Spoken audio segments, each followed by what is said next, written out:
ਗੁਣ ਗਾਵਾਂ ਨਿਤ ਤੇਰੇ ਸਾਹਿਬ ਜੀ। ਗੁਣ ਗਾਵਾਂ ਨਿਤ ਤੇਰੇ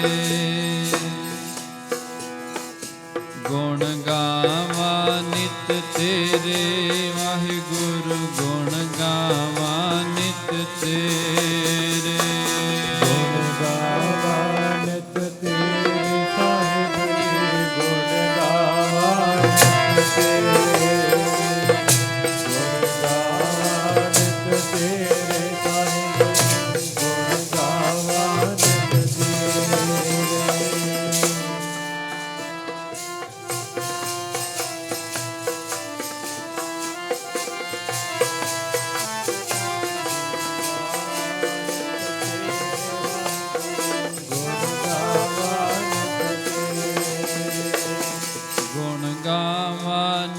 ਤੇਰੇ ਵਾਹਿਗੁਰੂ। ਗੁਣ ਗਾਵਾਂ ਨਿਤ ਤੇਰੇ ਗੁਣ ਗਾਵਾਂ ਨਿਤ ਤੇਰੇ ਵਾਹਿਗੁਰੂ। ਗੁਣ ਗਾਵਾਂ ਨਿਤ ਤੇਰੇ ਗੁਣ ਗਾਵਾਂ ਨਿਤ ਤੇਰੇ ਵਾਹਿਗੁਰੂ। ਗੁਣ ਗਾਵਾਂ ਨਿਤ ਤੇਰੇ ਗੁਣ ਗਾਵਾਂ ਨਿਤ ਤੇਰੇ ਵਾਹਿਗੁਰੂ। ਗੁਣ ਗਾਵਾਂ ਨਿਤ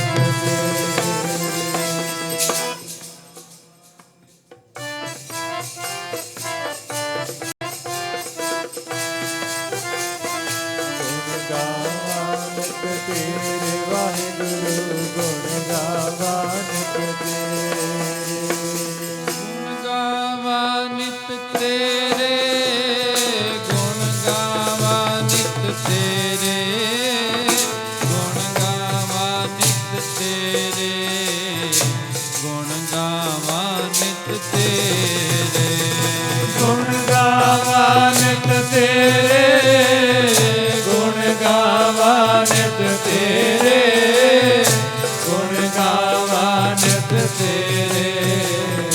ਗੁਣ ਗਾਵਾਂ ਨਿਤ ਤੇਰੇ ਗੁਣ ਗਾਵਾਂ ਨਿਤ ਤੇਰੇ ਗੁਣ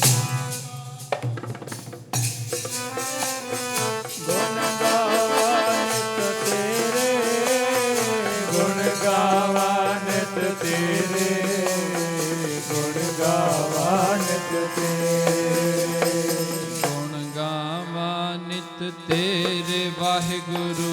ਗੁਣ ਗਾਵਾਂ ਨਿਤ ਤੇਰੇ ਗੁਣ ਗਾਵਾਂ ਨਿਤ ਤੇਰੇ ਵਾਹਿਗੁਰੂ। ਗੁਣ ਗਾਵਾਂ ਨਿਤ ਤੇਰੇ ਗੁਣ ਗਾਵਾਂ ਨਿਤ ਤੇਰੇ ਵਾਹਿਗੁਰੂ। ਗੁਣ ਗਾਵਾਂ ਨਿਤ ਤੇਰੇ ਗੁਣ ਗਾਵਾਂ ਨਿਤ ਤੇਰੇ ਵਾਹਿਗੁਰੂ।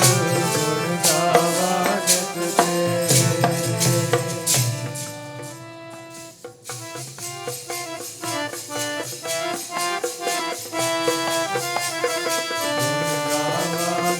ਤੇਰੇ ਵਾਹਿਗੁਰੂ। ਗੁਣ ਗਾਵਾਂ ਨਿਤ ਤੇਰੇ ਸਿੱਖ ਮਤ ਸਭ ਬੁੱਧ ਤੁਮਾਰੀ ਮੰਦਰ ਛਾਵਾਂ ਤੇਰੇ। ਤੁਝ ਬਿਨ ਅਵਰ ਨ ਜਾਣ ਮੇਰੇ ਸਾਹਿਬਾ। ਗੁਣ ਗਾਵਾਂ ਨਿਤ ਤੇਰੇ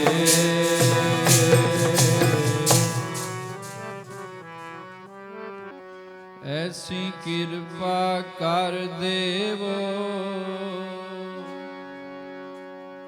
ਐਸੀ ਕਿਰਪਾ ਕਰ ਦੇਵੋ।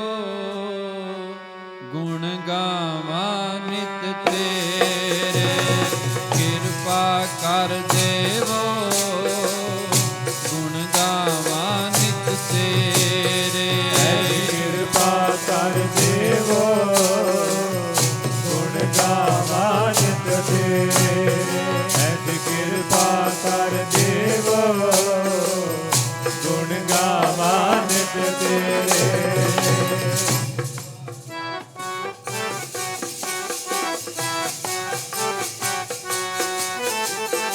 ਕਿਰਪਾ ਕਰ ਦੇਵੋ। ਗੁਣ ਗਾਵਾਂ ਨਿਤ ਤੇਰੇ ਕਿਰਪਾ ਕਰ ਦੇਵੋ।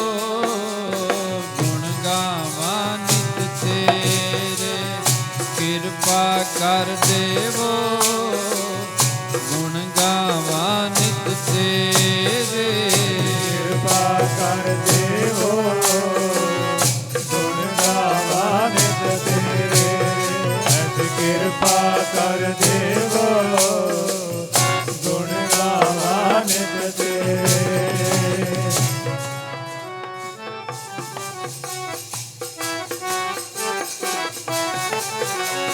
ਕਿਰਪਾ ਕਰ ਦੇਵੋ ਗੁਣ ਗਾਵਾਂ ਨਿਤ ਤੇਰੇ ਕਿਰਪਾ ਕਰ ਦੇਵੋ ਕਿਰਪਾ ਕਰ ਦੇਵੋ ਕਿਰਪਾ ਕਰ ਦੇਵੋ ਐਸੀ ਕਿਰਪਾ ਕਰ ਦੇਵੋ ਕਿਰਪਾ ਕਰ ਦੇਵੋ ਕਿਰਪਾ ਕਰ ਦੇਵੋ ਕਿਰਪਾ ਕਰ ਦੇਵੋ ਐਸੀ ਕਿਰਪਾ ਕਰ ਦੇਵੋ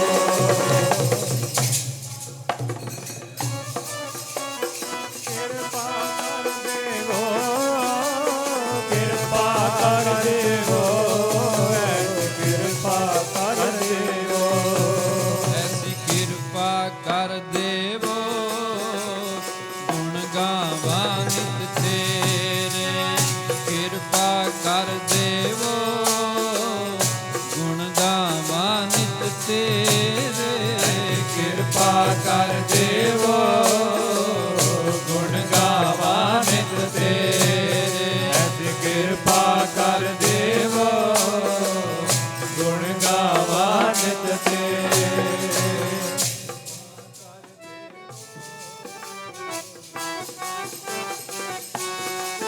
ਐਸੀ ਕਿਰਪਾ ਕਰ ਦੇਵੋ ਗੁਣ ਗਾਵਾਂ ਨਿਤ ਤੇਰੇ ਪਰਮ ਸਨਮਾਨਯੋਗ ਸਤਿਗੁਰਾਂ ਦੀ ਸਾਜੀ ਨਿਵਾਜੀ ਗੁਰੂ ਪਿਆਰੀ ਗੁਰੂ ਸਵਾਰੀ ਗੁਰੂ ਰੂਪ ਸਾਧ ਸੰਗਤ ਜੀ, ਆਪ ਜੀ ਵੱਡਿਆਂ ਭਾਗਾਂ ਵਾਲੇ ਹੋ। ਦੂਰੋਂ ਨੇੜਿਓਂ ਚੱਲ ਕੇ ਕਾਫੀ ਸਮੇਂ ਤੋਂ ਜੁਗੋ ਜੁਗ ਅਟਲ ਸਾਹਿਬ ਸਤਿਗੁਰੂ ਗਰੀਬ ਨਵਾਜ ਸੱਚੇ ਪਾਤਸ਼ਾਹ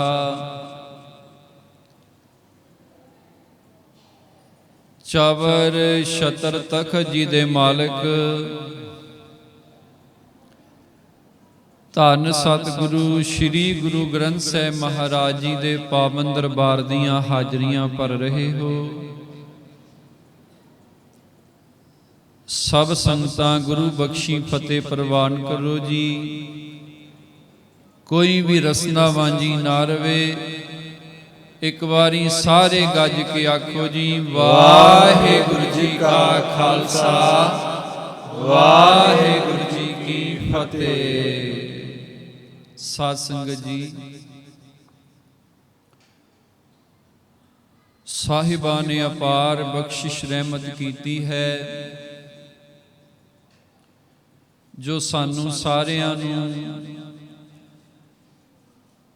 ਪਾਤਸ਼ਾਹ ਜੀ ਨੇ ਕਿਰਪਾ ਕਰਕੇ ਹਰ ਜਸ ਕਰਨ ਦਾ, ਸਤਸੰਗ ਕਰਨ ਦਾ ਇਹ ਵੇਲਾ ਮਹਾਰਾਜ ਜੀ ਨੇ ਬਖਸ਼ਿਸ਼ ਕੀਤਾ ਹੈ।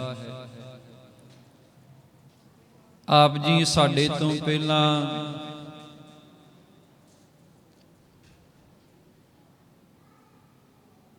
ਪਵਿੱਤਰ ਗੁਰਬਾਣੀ ਸੁਖਮਨੀ ਸਾਹਿਬ ਜੀ ਦੇ ਜਾਪ ਉਪਰੰਤ ਗੁਰੂ ਸਵਾਰਿਆਂ ਪਾਸੋਂ ਧੁਰ ਕੀ ਬਾਣੀ ਦਾ ਅੰਮ੍ਰਿਤਮਈ ਕੀਰਤਨ ਸਰਵਣ ਕੀਤਾ। ਤੇ ਜਿਵੇਂ ਆਪ ਸੰਗਤਾਂ ਨੂੰ ਪਤਾ ਹੈ,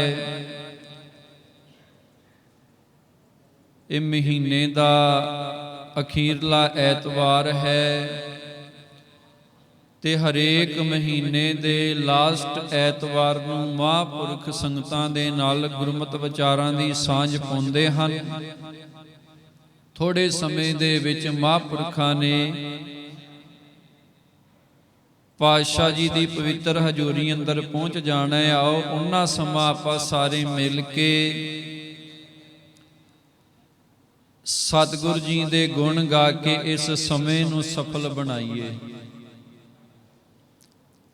ਜਿੱਥੇ ਆਪਾਂ ਸ਼ਰੀਰਾਂ ਕਰਕੇ ਸਤਿਗੁਰ ਜੀ ਦੀ ਹਜ਼ੂਰੀ ਅੰਦਰ ਜੁੜ ਬੈਠੇ ਆ, ਉੱਥੇ ਆਪਣੇ ਮਨਾਂ ਨੂੰ ਵੀ ਹਾਜ਼ਰ ਕਰੀਏ, ਮਨਾਂ ਨੂੰ ਵੀ ਜੋੜੀਏ ਗੁਰੂ ਸ਼ਬਦ ਦੇ ਨਾਲ, ਗੁਰੂ ਵਿਚਾਰ ਦੇ ਨਾਲ। ਹਮੇਸ਼ਾ ਹੀ ਆਪ ਸੰਗਤਾਂ ਦੇ ਚਰਨਾਂ ਵਿੱਚ ਅਰਜ਼ ਕਰੀਦੀ ਹੈ ਕਿ ਸਤ ਸੰਗਤ ਭਾਗਾਂ ਦੇ ਨਾਲ ਮਿਲਦੀ ਹੈ। ਜੀਵਨ ਦੇ ਵਿੱਚ ਗੁਰੂ ਦੇ ਗੁਣਾਂ ਨੂੰ ਗਾਉਣ ਦਾ ਸਮਾਂ, ਬਾਣੀ ਪੜ੍ਹਨ ਦਾ ਵੇਲਾ, ਨਾਮ ਜਪਣ ਦਾ, ਸੇਵਾ ਕਰਨ ਦਾ, ਸਤਸੰਗ ਕਰਨ ਦਾ ਜਿਹੜਾ ਵੇਲਾ ਹੈ ਨਾ, ਇਹ ਜਦੋਂ ਗੁਰੂ ਦੀ ਰਹਿਮਤ ਹੁੰਦੀ ਹੈ ਫਿਰ ਹੀ ਇਹ ਘੜੀਆਂ, ਇਹ ਪਲ ਨਸੀਬ ਹੁੰਦੇ ਨੇ। ਪੁਰਾਣੇ ਸਮਿਆਂ ਦੇ ਵਿੱਚ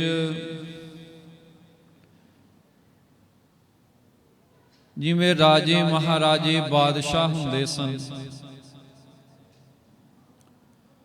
ਤੇ ਬਾਦਸ਼ਾਹ ਨੂੰ ਖੁਸ਼ ਕਰਨ ਵਾਸਤੇ ਲੋਕਾਂ ਵੱਲੋਂ, ਦੁਨੀਆ ਵੱਲੋਂ ਦੋ ਤਰੀਕੇ ਜਿਹੜੇ ਉਹ ਅਪਣਾਏ ਜਾਂਦੇ ਸਨ। ਇੱਕ ਤੇ ਲੋਕ ਬਾਦਸ਼ਾਹ ਨੂੰ ਖੁਸ਼ ਕਰਨ ਵਾਸਤੇ, ਜਿਨ੍ਹਾਂ ਦਾ ਹੱਥ ਸੌਖਾ ਹੁੰਦਾ ਸੀ, ਕੁਝ ਨਾ ਕੁਝ ਭੇਟਾ ਲੈ ਕੇ ਜਾਂਦੇ ਹੁੰਦੇ ਸਨ। ਤੇ ਜਿਹੜੇ ਗਰੀਬ ਹੁੰਦੇ ਸਨ, ਉਹ ਆਪਣੇ ਦੁੱਖ, ਆਪਣੇ ਦਰਦ ਜਾ ਕੇ ਬਾਦਸ਼ਾਹ ਦੇ ਅੱਗੇ ਬਿਆਨ ਕਰਦੇ ਹੁੰਦੇ ਸਨ। ਤੇ ਹੁਣ ਜਿਹੜਾ ਪੂਰਾ ਸਤਿਗੁਰ ਹੈ, ਧੰਨ ਗੁਰੂ ਗ੍ਰੰਥ ਸਾਹਿਬ ਮਹਾਰਾਜ ਸੱਚੇ ਪਾਤਸ਼ਾਹ ਜੀ, ਇਹ ਪਾਤਸ਼ਾਹਾਂ ਦੇ ਪਾਤਸ਼ਾਹ ਨੇ, ਬਾਦਸ਼ਾਹਾਂ ਦੇ ਬਾਦਸ਼ਾਹ ਨੇ। ਤੇ ਜਪਜੀ ਸਾਹਿਬ ਦੇ ਵਿੱਚ ਧੰਨ ਗੁਰੂ ਨਾਨਕ ਦੇਵ ਮਹਾਰਾਜ ਸੱਚੇ ਪਾਤਸ਼ਾਹ ਜੀ ਆਪ ਹੀ ਸਵਾਲ ਕਰਦੇ ਨੇ, ਤੇ ਆਪ ਹੀ ਫਿਰ ਮਹਾਰਾਜ ਜੀ ਉਹਨਾਂ ਸਵਾਲਾਂ ਦਾ ਜਵਾਬ ਵੀ ਦਿੰਦੇ ਨੇ ਕਿ ਪਰਮਾਤਮਾ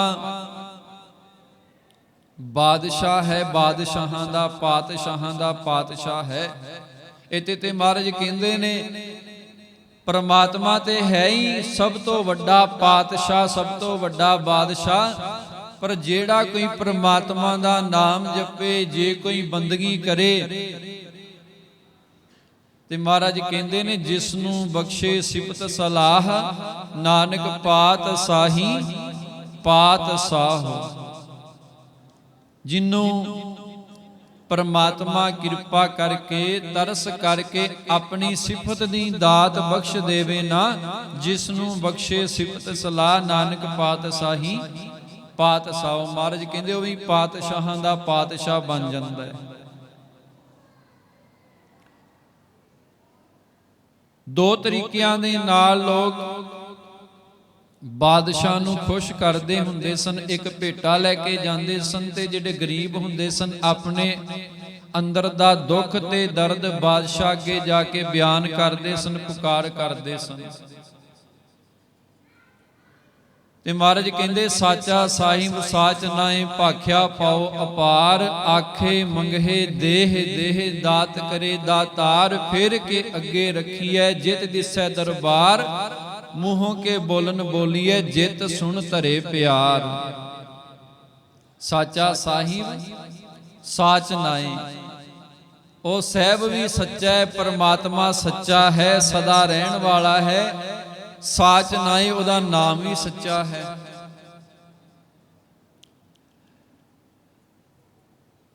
ਆਖੇ ਮੰਗਹਿ, ਆਪਾਂ ਜੀਵ ਪਰਮਾਤਮਾ ਦੇ ਅੱਗੇ ਪੁਕਾਰ ਕਰਦੇ ਆਂ, ਮੰਗਦੇ ਆਂ। ਦੇਹ ਦੇਹ, ਦਾਤਾ ਮੰਗਦੇ ਆਂ, ਦਾਤ ਕਰੇ ਦਾਤਾਰ, ਤੇ ਦਾਤਾ ਦੀ ਬਖਸ਼ਿਸ਼ ਫਿਰ ਉਹ ਦਾਤਾਰ ਵਾਹਿਗੁਰੂ ਪਰਮਾਤਮਾ ਕਰਦਾ ਹੈ।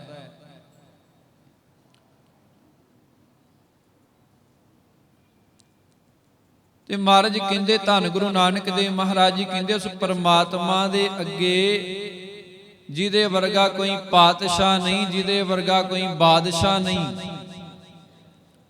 ਮੂੰਹੋਂ ਕੇ ਬੋਲਨ ਬੋਲੀਐ, ਜਿਤ ਸੁਨ ਤਰੇ ਪਿਆਰ, ਫਿਰ ਕੇ ਅੱਗੇ ਰਖੀਐ, ਜਿਤ ਦਿਸੇ ਦਰਬਾਰ। ਇਹੋ ਜੀ ਕਿਹੜੀ ਭੇਟਾ ਉਸ ਪਰਮਾਤਮਾ ਦੇ ਅੱਗੇ, ਵਾਹਿਗੁਰੂ ਦੇ ਅੱਗੇ ਰਖੀਏ ਕਿ ਉਹਦਾ ਦਰਬਾਰ ਦਿਸ ਪਵੇ। ਮੂੰਹੋਂ ਕੇ ਬੋਲਨ ਬੋਲੀਐ, ਜਿਤ ਸੁਨ ਤਰੇ ਪਿਆਰ। ਇਹੋ ਜਿਹੇ ਕਿਹੜੇ ਬੋਲ ਆਪਣੀ ਜ਼ੁਬਾਨ ਤੋਂ ਬੋਲੀਏ ਕਿ ਉਹ ਸਾਨੂੰ ਆਪਣੀ ਗਲਵਕੜੀ ਦੇ ਵਿੱਚ ਲੈ ਲਵੇ, ਉਹਦਾ ਪਿਆਰ ਮਿਲ ਜਾਵੇ। ਤੇ ਮਹਾਰਾਜ ਕਹਿੰਦੇ, ਅੰਮ੍ਰਿਤ ਵੇਲਾ ਸੱਚ ਨਾਉ ਵਡਿਆਈ ਵਿਚਾਰ। ਅੰਮ੍ਰਿਤ ਵੇਲੇ ਉੱਠ ਕੇ ਪਰਮਾਤਮਾ ਦੇ ਸੱਚੇ ਨਾਮ ਦੀ ਵਡਿਆਈ ਕਰ, ਵਿਚਾਰ ਕਰ, ਵੱਡੇ ਦੀਆਂ ਵਡਿਆਈਆਂ ਕਰ। ਤੇ ਫਿਰ ਹੋਏਗਾ ਕੀ? ਕਰਮੀ ਆਵੇ ਕੱਪੜਾ ਨਦਰੀ ਮੋਖ ਦਵਾਰ। ਤੈਨੂੰ ਪਰਮਾਤਮਾ ਦੀ ਬਖਸ਼ਿਸ਼ ਰੂਪੀ ਕੱਪੜਾ ਮਿਲੇਗਾ ਤੇ ਤੈਨੂੰ ਮਾਲਕ ਦਾ ਦਰਬਾਰ ਵੀ ਦਿਸ ਪਵੇਗਾ। ਅੰਮ੍ਰਿਤ ਵੇਲੇ ਉੱਠ ਕੇ ਵਡਿਆਈਆਂ ਕਰ ਆਪਣੇ ਮਾਲਕ ਦੀਆਂ, ਆਪਣੇ ਸਤਿਗੁਰ ਦੀਆਂ। ਤੇ ਐਸੀ ਬਖਸ਼ਿਸ਼ ਹੈ ਅੰਮ੍ਰਿਤ ਵੇਲੇ ਦੇ ਵਿੱਚ।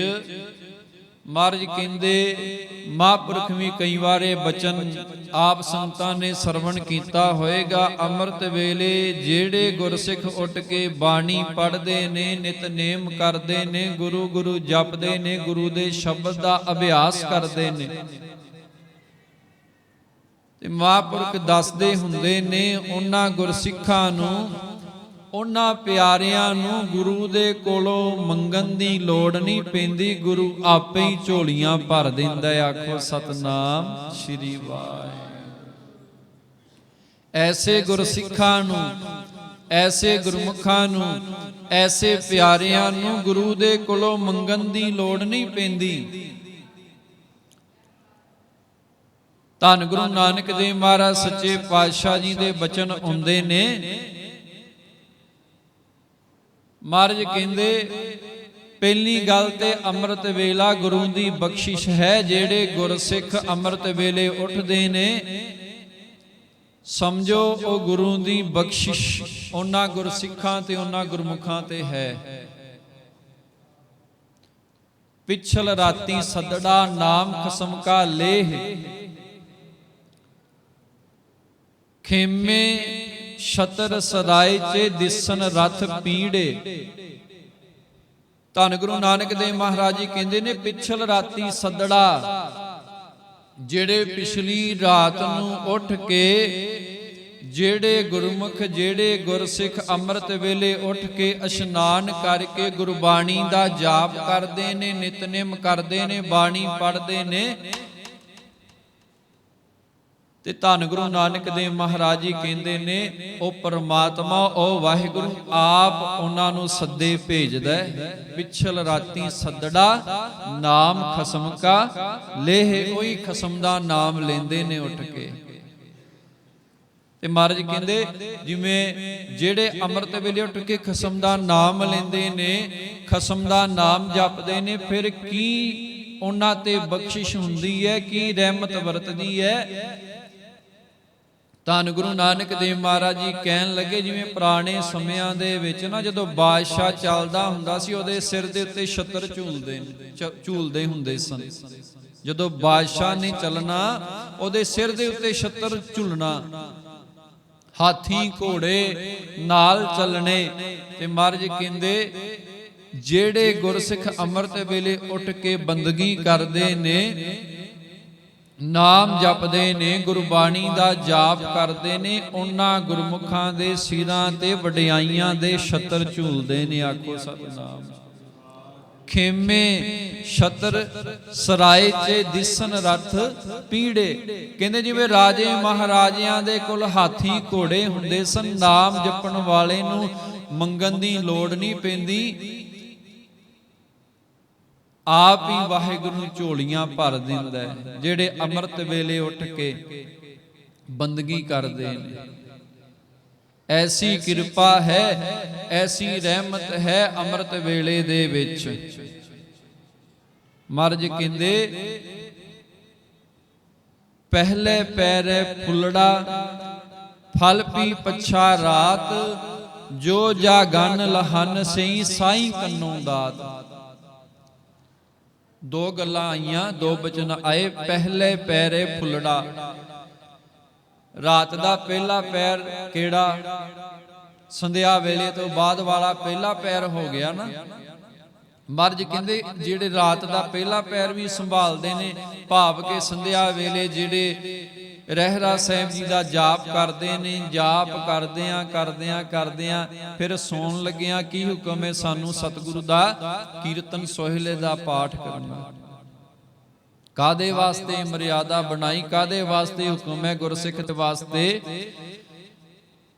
ਕਿਉਂਕਿ ਮਹਾਰਾਜ ਕਹਿੰਦੇ ਨੇ ਪਹਿਲੇ ਪੈਰ ਰਾਤ ਦੇ ਨਾਮ ਜਪਣਾ, ਇਹ ਸਮਝੋ ਫੁੱਲ ਖਿੜ ਗਿਆ। ਜਿਵੇਂ ਫੁੱਲ ਖਿੜਦਾ ਹੈ ਨਾ, ਫੁੱਲ ਖਿੜ ਜੇ ਤੇ ਰਸ ਭਰਦਾ। ਮਹਾਰਾਜ ਕਹਿੰਦੇ ਪਹਿਲੇ ਪੈਰ ਜਿਹੜਾ ਗੁਰਸਿੱਖ ਨਾਲੇ ਤੇ ਸੰਧਿਆ ਵੇਲੇ ਰਹਿਰਾਸ ਸਾਹਿਬ ਦਾ ਜਾਪ ਕਰੇ, ਰਾਤ ਨੂੰ ਸੌਣ ਲੱਗਿਆਂ ਕੀਰਤਨ ਸੋਹਿਲੇ ਦਾ ਜਾਪ ਕਰੇ। ਕਾਦੇ ਵਾਸਤੇ ਮਰਿਆਦਾ ਬੰਨੀ? ਸਿਆਣੇ ਕਹਿੰਦੇ ਹੁੰਦੇ ਨੇ ਨੀਂਦ ਇੱਕ ਛੋਟੀ ਮੌਤ ਹੈ ਤੇ ਮੌਤ ਇੱਕ ਵੱਡੀ ਨੀਂਦ ਹੈ। ਸਮਝਿਓ ਗੱਲ ਨੂੰ। ਹੁਣ ਆਪਾਂ ਨੂੰ ਥੋੜੀ ਪਤਾ ਹੈ ਕਿ ਰਾਤ ਨੂੰ ਸੌਣ ਲੱਗਿਆ ਕੱਲ ਦਾ ਸੂਰਜ ਆਪਾਂ ਵੇਖਣਾ ਕਿ ਨਹੀਂ ਵੇਖਣਾ, ਕੋਈ ਪਤਾ ਨਹੀਂ ਨਾ। ਉਸ ਵੇਲੇ ਦਾ ਕਿਸੇ ਨੂੰ ਕੋਈ ਪਤਾ ਨਹੀਂ ਕਦੋਂ ਮੌਤ ਨੇ ਆ ਜਾਣਾ ਹੈ। ਪਰ ਇਹ ਅਟਲ ਸੱਚਾਈ ਹੈ। ਜਿੰਨੇ ਵੀ ਆਪਾਂ ਇੱਥੇ ਸਾਰੇ ਬੈਠੇ ਆ, ਸਾਰਿਆਂ ਦੇ ਸਿਰਾਂ ਤੇ ਮੌਤ ਜਿਹੜੀ ਆ ਉਹ ਮੰਡਰਾ ਰਹੀ ਹੈ। ਪਾਤਸ਼ਾਹ ਜੀ ਤੇ ਬਾਣੀ ਦੇ ਵਿੱਚ ਇੱਥੋਂ ਤੱਕ ਬਚਨ ਕਰਦੇ ਨੇ, ਮਰਨ ਲਿਖਾਏ ਮੰਡਲ ਮਹਿ ਆਏ। ਮਹਾਰਾਜ ਕਹਿੰਦੇ ਨੇ ਆਪਣਾ ਮਰਨਾ ਲਿਖਾ ਕੇ ਫਿਰ ਅਸੀਂ ਇਸ ਸੰਸਾਰ ਦੇ ਵਿੱਚ ਆਏ ਆ। ਮੌਤ ਵਾਲਾ ਦਿਨ ਲਿਖਾ ਕੇ ਆਪਾਂ ਸਾਰੇ। ਜੇ ਸੰਸਾਰ ਨੂੰ ਆਪਾਂ ਸੱਚ ਸਮਝਦੇ ਆ ਨਾ, ਇਹ ਸੱਚ ਨਹੀਂ। ਮਹਾਰਾਜ ਕਹਿੰਦੇ ਇਹ ਝੂਠ ਹੈ। ਯਾਦ ਰੱਖ ਤੂੰ ਮੁਸਾਫਰ ਹੈ, ਸੰਸਾਰ ਇੱਕ ਮੁਸਾਫਰ ਖਾਨਾ ਹੈ। ਜਦੋਂ ਸੱਦਾ ਆ ਗਿਆ ਉਹਦੇ ਹੁਕਮ ਦੇ ਘੱਲੇ ਹੋਏ ਆਏ ਆ। ਜਦੋਂ ਸੱਦਾ ਆ ਗਿਆ ਫਿਰ ਇੱਥੋਂ ਉੱਠ ਚੱਲਣਾ ਹੈ। ਘੱਲੇ ਆਵੇ ਨਾਨਕਾ ਸੱਦੇ ਉੱਠੀ ਜਾਹੇ। ਇਹ ਜਿਹੜੇ ਬਚਨ ਨੇ ਗੁਰਬਾਣੀ ਦੇ, ਆਪਾਂ ਆਪਣੇ ਮਨ ਦੇ ਵਿੱਚ, ਆਪਣੇ ਧਿਆਨ ਦੇ ਵਿੱਚ, ਆਪਣੀ ਸੁਰਤ ਦੇ ਵਿੱਚ ਯਾਦ ਰੱਖੀਏ ਕਿ ਅਸੀਂ ਮੁਸਾਫਰ ਹਾਂ। ਇੱਕ ਦਿਨ ਇਹ ਸਾਰੇ ਰੰਗ ਤਮਾਸ਼ੇ ਛੱਡ ਕੇ ਅਸੀਂ ਚਲੇ ਜਾਣਾ ਹੈ। ਇਹ ਯਾਦ ਰੱਖੀਏ। ਮਹਾਰਾਜ ਕਹਿੰਦੇ ਨੇ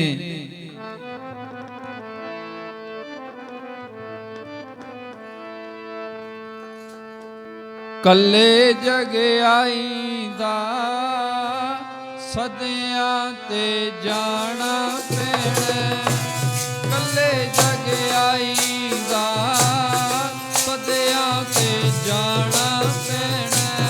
ਕੱਲਿਆਂ ਤੇ ਆਈਦਾ ਸਦਿਆਂ ਤੇ ਜਾਣਾ ਪੈਣਾ। ਕੱਲੇ ਜਗ ਆਈਦਾ ਸਦਿਆਂ ਤੇ ਜਾਣਾ ਪੈਂਦਾ।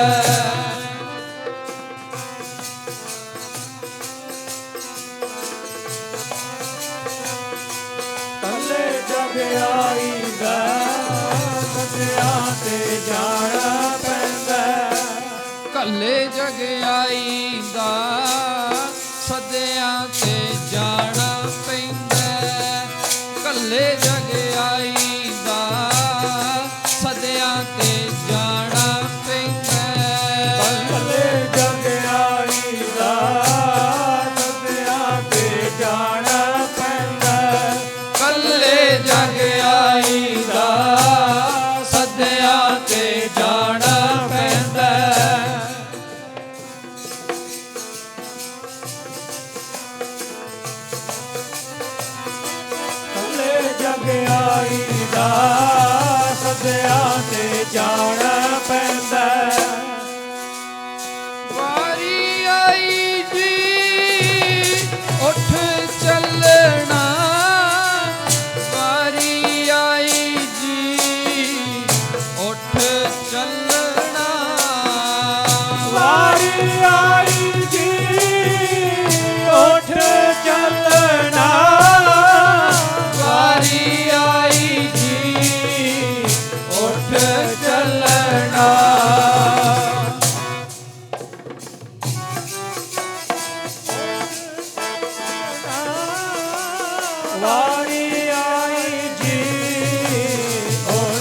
ਚੱਲਣਾ।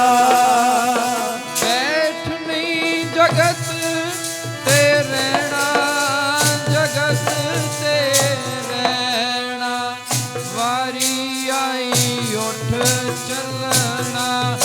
ਸਦਾ ਬੈਠਣੀ ਜਗ ਤੇ ਰਹਿਣਾ, ਵਾਰੀ ਆਈ ਉੱਠ ਚੱਲਣਾ।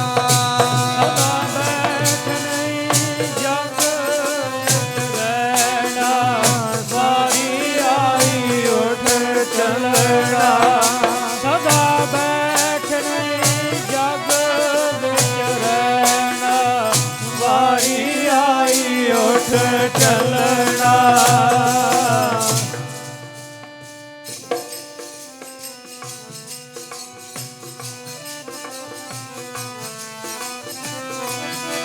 ਸਦਾ ਬੈਠਣੀ ਜਗ ਵਿੱਚ ਰਹਿਣਾ, ਵਾਰੀ ਆਈ ਉੱਠ ਚੱਲਣਾ।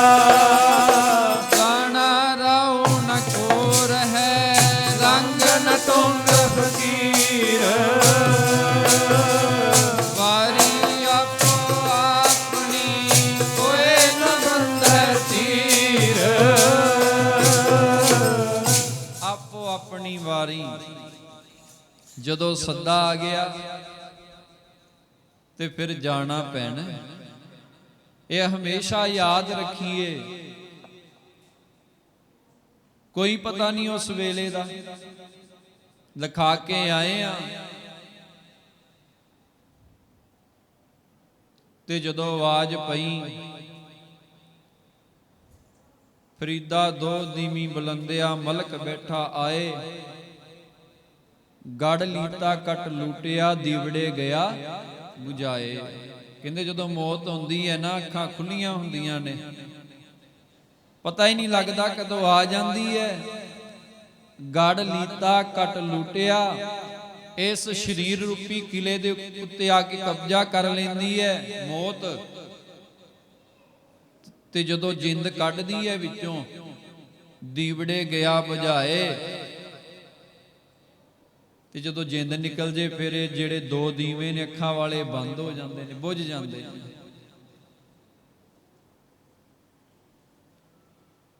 ਤੇ ਮਹਾਰਾਜ ਕਹਿੰਦੇ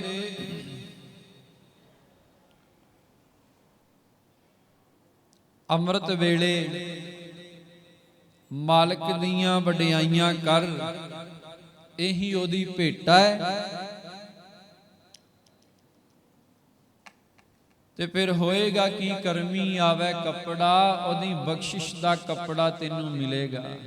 ਜਿਹਨੂੰ ਗੁਰੂ ਦੀ ਬਖਸ਼ਿਸ਼ ਮਿਲ ਜਾਏ, ਜਿਹਨੂੰ ਗੁਰੂ ਦੀ ਰਹਿਮਤ ਮਿਲ ਜਾਏ, ਜਿਹਦੇ ਤੇ ਗੁਰੂ ਦਿਆਲ ਹੋ ਜੇ, ਉਹਦੀ ਬਖਸ਼ਿਸ਼ ਦਾ ਕੱਪੜਾ ਇਹੋ ਜਿਹਾ ਹੈ ਜਿਹੜਾ ਸਾਡੇ ਕਰੋੜਾਂ ਜਨਮਾਂ ਦੇ ਕੀਤੇ ਹੋਏ ਗੁਨਾਹਾਂ ਨੂੰ ਢੱਕ ਲਏਗਾ। ਜਿਵੇਂ ਕੱਪੜਾ ਸਰੀਰ ਨੂੰ ਢੱਕਦਾ ਹੈ ਨਾ, ਸਾਡੇ ਤਨ ਨੂੰ ਢੱਕਦਾ, ਇਸੇ ਤਰ੍ਹਾਂ ਹੀ ਜਿਹੜਾ ਉਹਦੀ ਬਖਸ਼ਿਸ਼ ਰੂਪੀ ਕੱਪੜਾ ਹੁੰਦਾ ਹੈ, ਜਨਮਾਂ ਜਨਮਾਂ ਦੇ ਕੀਤੇ ਹੋਏ ਪਾਪ ਢੱਕੇ ਜਾਂਦੇ ਨੇ, ਖਤਮ ਹੋ ਜਾਂਦੇ ਨੇ। ਨਦਰੀ ਮੋਖ ਦੁਆਰ, ਤੈਨੂੰ ਮੁਕਤੀ ਦਾ ਦਰਵਾਜ਼ਾ ਵੀ ਨਜ਼ਰ ਆ ਜਾਏਗਾ, ਮਿਲ ਜਾਏਗਾ। ਹੁਣ ਤੇ ਇਹ ਕਹਿਣਾ ਸ਼ੁਰੂ ਕਰ ਦਿੱਤਾ ਕਿ ਸਾਰੇ ਵੇਲੇ ਇੱਕੋ ਜਿਹੇ ਹੁੰਦੇ ਨੇ। ਨਹੀਂ ਪਿਆਰਿਓ, ਸਾਰੇ ਵੇਲੇ ਇੱਕੋ ਜਿਹੇ ਨਹੀਂ ਹੁੰਦੇ। ਜਦੋਂ ਸੂਰਜ ਚੜ੍ਹਦਾ ਹੈ, ਉਦੋਂ ਕੁਦਰਤ ਦੇ ਵਿੱਚ ਇੱਕ ਵੱਖਰੇ ਤਰ੍ਹਾਂ ਦਾ ਮਾਹੌਲ ਹੁੰਦਾ ਹੈ। ਜਦੋਂ ਸੂਰਜ ਚੜ੍ਹੇ ਨਾ, ਫੁੱਲਾਂ ਦੇ ਵਿੱਚ ਖੇੜਾ ਹੁੰਦਾ ਹੈ, ਬਨਸਪਤੀ ਸਾਰੀ ਖੇੜੇ ਦੇ ਵਿੱਚ ਹੁੰਦੀ ਹੈ, ਵਿਗਾਸ ਦੇ ਵਿੱਚ ਹੁੰਦੀ ਹੈ। ਤੇ ਜਦੋਂ ਸੂਰਜ ਅਸਤ ਹੁੰਦਾ ਹੈ, ਸੂਰਜ ਛਿਪ ਜਾਂਦਾ ਹੈ, ਬਨਸਪਤੀ ਆਪਣੇ ਪੱਤਿਆਂ ਨੂੰ ਸਮੇਟ ਲੈਂਦੀ ਹੈ। ਆਪਾਂ ਦੇਖਦੇ ਹਾਂ ਨਾ, ਜਦੋਂ ਸੂਰਜ ਚੜ੍ਹੇ, ਕਦੇ ਰੁੱਖਾਂ ਨੂੰ ਵੇਖਿਆ ਕਰੋ, ਕਦੇ ਫੁੱਲਾਂ ਨੂੰ ਵੇਖਿਆ ਕਰੋ, ਇੱਕ ਖੇੜਾ ਹੁੰਦਾ ਹੈ, ਰਸ ਹੁੰਦਾ ਹੈ ਫੁੱਲਾਂ ਦੇ ਵਿੱਚ। ਤੇ ਜਦੋਂ ਸੂਰਜ ਅਸਤ ਹੋ ਜਾਵੇ ਫਿਰ ਵੇਖਿਆ ਕਰੋ ਵਨਸਪਤੀ ਨੂੰ, ਫੁੱਲਾਂ ਨੂੰ, ਰੁੱਖਾਂ ਨੂੰ, ਦਰਖਤਾਂ ਨੂੰ। ਪੱਤੇ ਵੀ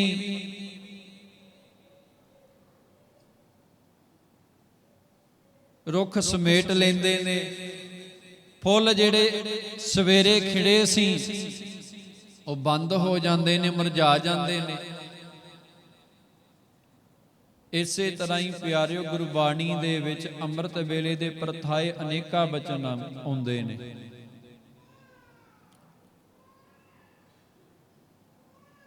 ਅਨੇਕਾਂ ਬਚਨ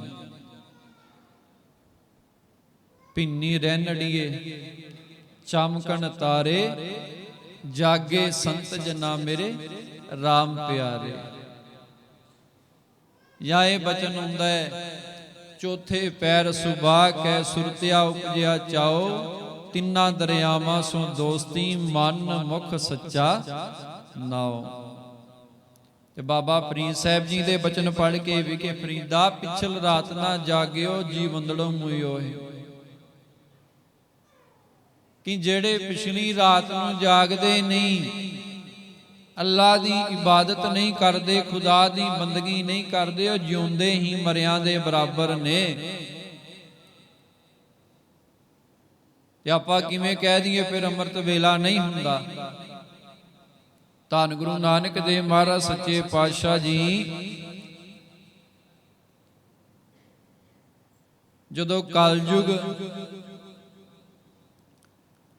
ਰੂਪ ਧਾਰ ਕੇ ਬੰਦੇ ਦਾ ਸਤਿਗੁਰਾਂ ਨੂੰ ਮਿਲਿਆ ਨਾ, ਜਿਵੇਂ ਜਿਵੇਂ ਸਤਿਗੁਰਾਂ ਦੇ ਕੋਲ ਆਉਂਦਾ ਉਵੇਂ ਉਵੇਂ ਉਹਦਾ ਕੱਦ ਜਿਹੜਾ ਛੋਟਾ ਹੁੰਦਾ ਜਾਂਦਾ ਹੈ। ਜਦੋਂ ਸਤਿਗੁਰਾਂ ਦੇ ਨੇੜੇ ਕਲਯੁਗ ਆਇਆ ਨਾ ਸਾਹਮਣੇ ਆ ਕੇ, ਦੀਨ ਦੁਨੀਆ ਦੇ ਮਾਲਕ ਸੱਚੇ ਪਾਤਸ਼ਾਹ ਸਤਿਗੁਰੂ ਗੁਰੂ ਨਾਨਕ ਦੇਵ ਮਹਾਰਾਜ ਜੀ ਦੇ ਚਰਨਾਂ 'ਚ ਨਮਸਕਾਰ ਕੀਤੀ, ਆਪਣਾ ਸਿਰ ਝੁਕਾਇਆ।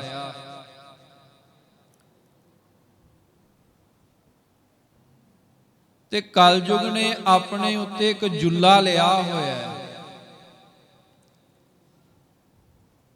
ਮਹਾਰਾਜ ਪੁੱਛਦੇ ਨੇ ਧੰਨ ਗੁਰੂ ਨਾਨਕ ਦੇਵ ਮਹਾਰਾਜ ਸੱਚੇ ਪਾਤਸ਼ਾਹ ਜੀ, ਕਲਯੁਗ ਨੂੰ ਆ ਕੀ ਉੱਤੇ ਲਿਆ ਹੋਇਆ ਹੈ? ਤੇ ਕਲਯੁਗ ਕਹਿਣ ਲੱਗਾ, ਮਹਾਰਾਜ ਇਹ ਉਹ ਚੀਜ਼ ਹੈ ਜਿਸ ਚੀਜ਼ ਦੇ ਨਾਲ ਮੈਂ ਲੋਕਾਂ ਦੀ ਮੱਤ ਮਾਰ ਦੇਣਾ। ਕਹਿਣ ਲੱਗਾ ਇਹ ਆਲਸ ਦਾ ਜੁੱਲਾ ਹੈ। ਇਹ ਮੈਂ ਲੋਕਾਂ ਦੇ ਉੱਤੇ ਪਾ ਦੇਣਾ ਤੇ ਅੰਮ੍ਰਿਤ ਵੇਲੇ ਫਿਰ ਲੋਕਾਂ ਕੋਲ ਉੱਠਿਆ ਨਹੀਂ ਜਾਂਦਾ। ਤੇ ਮਹਾਰਾਜ ਵੇਖਦੇ ਨੇ ਉਸ ਜੁੱਲੇ ਦੇ ਵਿੱਚ ਕਿਤੇ ਕਿਤੇ ਸਰਾਖ ਨੇ। ਧੰਨ ਗੁਰੂ ਨਾਨਕ ਦੇਵ ਮਹਾਰਾਜ ਜੀ ਪੁੱਛਣ ਲੱਗੇ, ਭਾਈ ਇਹ ਸਰਾਖ ਕਿਉਂ ਨੇ ਇਸ ਆਲਸ ਵਾਲੇ ਜੁੱਲੇ ਦੇ ਵਿੱਚ? ਇਹ ਕਲਯੁਗ ਕਹਿਣ ਲੱਗਾ, ਮਹਾਰਾਜ ਗੁਰੂ ਨਾਨਕ ਦੇਵ ਜੀ ਤੁਹਾਡੇ ਅੱਗੇ ਮੇਰੀ ਕੋਈ ਪੇਸ਼ ਨਹੀਂ ਚੱਲਦੀ। ਜਿੱਥੇ ਜਿਸ ਘਰ ਦੇ ਵਿੱਚ ਤੁਹਾਡੀ ਰਬਾਬ ਦੀ ਤਾਰ ਛਿੜ ਪੈਂਦੀ ਹੈ ਤੇ ਉਹਨਾਂ ਘਰਾਂ ਦੇ ਵਿੱਚ ਰਹਿਣ ਵਾਲੇ ਮੇਰੇ ਆਲਸ ਵਾਲੇ ਜੁੱਲੇ ਨੂੰ ਪਾੜ ਕੇ ਵੀ ਅੰਮ੍ਰਿਤ ਵੇਲੇ ਉੱਠ ਕੇ ਅਕਾਲ ਪੁਰਖ ਦੀ ਬੰਦਗੀ ਕਰਦੇ ਨੇ। ਜਿਨ੍ਹਾਂ ਘਰਾਂ ਦੇ ਵਿੱਚ ਗੁਰਸਿੱਖ ਗੁਰਮੁਖ ਅੰਮ੍ਰਿਤ ਵੇਲੇ ਉੱਠ ਕੇ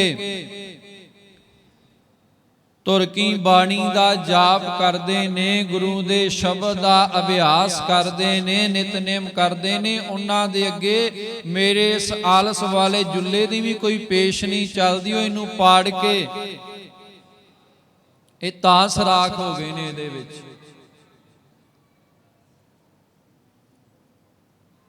ਤੇ ਸਿੱਖ ਦਾ ਜੀਵਨ ਹੀ ਅਸਲ ਦੇ ਵਿੱਚ ਅੰਮ੍ਰਿਤ ਵੇਲੇ ਦੇ ਨਾਲ ਹੈ। ਇਤਿਹਾਸ ਪੜ੍ਹ ਕੇ ਵੇਖੋ, ਪਹਿਲੇ ਪਾਤਸ਼ਾਹ ਜੀ ਤੋਂ ਲੈ ਕੇ 10ਵੇਂ ਪਾਤਸ਼ਾਹ ਤੱਕ ਅੰਮ੍ਰਿਤ ਵੇਲੇ ਦੀ ਗੱਲ ਆਏਗੀ ਕਿ ਗੁਰੂ ਸਾਹਿਬਾਨ ਸਵਾ ਪਹਿਰ ਰਾਤ ਰਹਿੰਦਿਆਂ ਉੱਠਦੇ ਨੇ, ਸੰਗਤ ਆਉਂਦੀ ਹੈ, ਦਰਬਾਰ ਸਜਦਾ ਹੈ, ਦੀਵਾਨ ਲੱਗਦਾ ਹੈ। ਤੇ ਅੱਜ ਅਸੀਂ ਨਕਾਰਦੇ ਪਏ ਹਾਂ, ਕਿਉਂ? ਕਿਉਂਕਿ ਇਹ ਕੰਮ ਸਾਨੂੰ ਔਖਾ ਲੱਗਦਾ। ਨੀਂਦ ਕਿਹਨੂੰ ਨਹੀਂ ਪਿਆਰੀ? ਸਭ ਨੂੰ ਪਿਆਰੀ ਹੈ।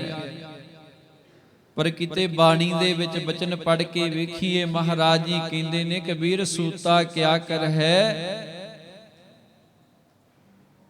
ਉੱਠ ਕੇ ਨਾ ਜਪੈ ਮੁਰਾਰ। ਤੂੰ ਸੁੱਤਾ ਪਿਆ ਕੀ ਕਰਦਾ ਹੈ?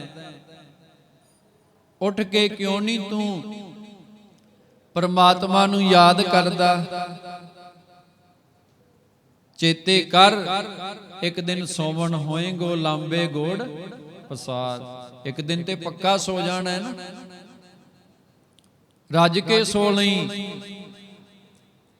ਇਹੋ ਜਿਹਾ ਸੋਏਗਾ ਜਿੰਨੀਆਂ ਮਰਜ਼ੀ ਆਵਾਜ਼ਾਂ ਮਾਰਨਗੇ ਘਰ ਵਾਲੇ, ਪਰਿਵਾਰ ਵਾਲੇ, ਪਰ ਤੂੰ ਉੱਠਣਾ ਨਹੀਂ। ਇਸੇ ਕਰਕੇ ਮਹਾਰਾਜ ਕਹਿੰਦੇ ਨੇ, ਕਬੀਰ ਸੂਤਾ ਕਿਆ ਕਰੈ,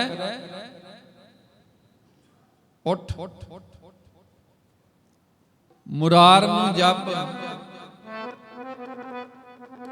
ਆਪਣੇ ਪਿਆਰੇ ਨੂੰ ਯਾਦ ਕਰ।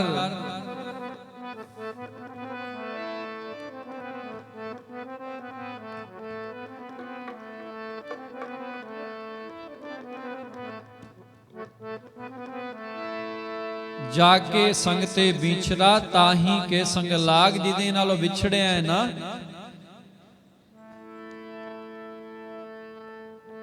ਉਹਦਾ ਨਾਮ ਜਪ ਕੇ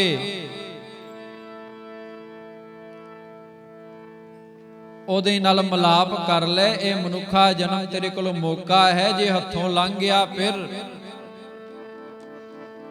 ਵੇਲਾ ਹੱਥ ਨਹੀਂ ਆਉਣਾ। ਕਿਉਂਕਿ ਸਮਾਂ ਕਿਸੇ ਨੂੰ ਸਮਾਂ ਨਹੀਂ ਦਿੰਦਾ, ਜਿਹੜੇ ਸਮੇਂ ਦੀ ਕਦਰ ਪਛਾਣਦੇ ਨੇ। ਸਿਆਣੇ ਕਹਿੰਦੇ ਨੇ, ਇਸ ਸਮੇਂ ਨੂੰ ਕਰ ਸਫਲ ਉਡੰਦਾ ਜਾਮਦਾ। ਇਹ ਠਹਿਰਨ ਜਾਚ ਨਾ ਜਾਣਦਾ, ਲੰਘ ਗਿਆ ਨਾ ਮੁੜ ਕੇ ਆਮਦਾ।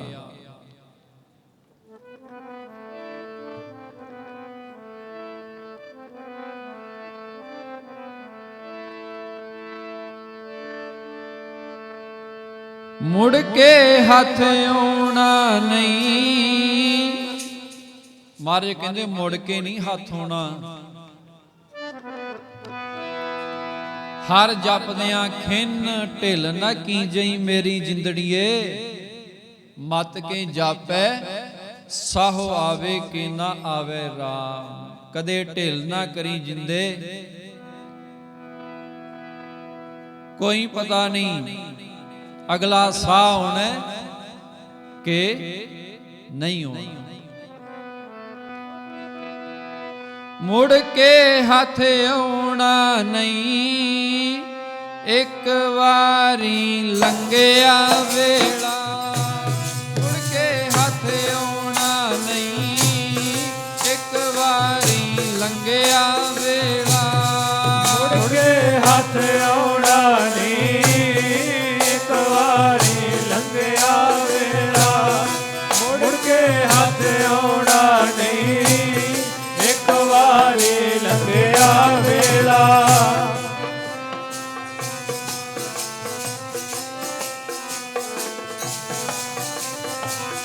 ਮੁੜ ਕੇ ਹੱਥ ਆਉਣਾ ਨਹੀਂ, ਇੱਕ ਵਾਰੀ ਲੰਘਿਆ ਵੇਲਾ। ਦਿਨੋਂ ਦਿਨ ਜੀ ਜਾਵੇ ਬੀਤਦਾ, ਦਿਨੋਂ ਦਿਨ ਜੀ ਜਾਵੇ ਬੀਤਦਾ। ਦਿਨੋਂ ਦਿਨ ਦੀ ਜਾਵੇ ਬੀਤਦਾ, ਦਿਨੋਂ ਦਿਨ ਜੀ ਜਾਵੇ ਬੀਤਦਾ।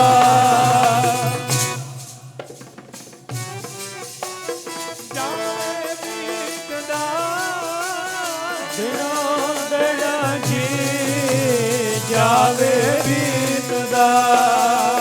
ਜਨਮ ਅਮੋਲਕ ਤੇਰਾ, ਮੋਲਕ ਤੇਰਾ, ਦਿਨੋਂ ਦਿਨ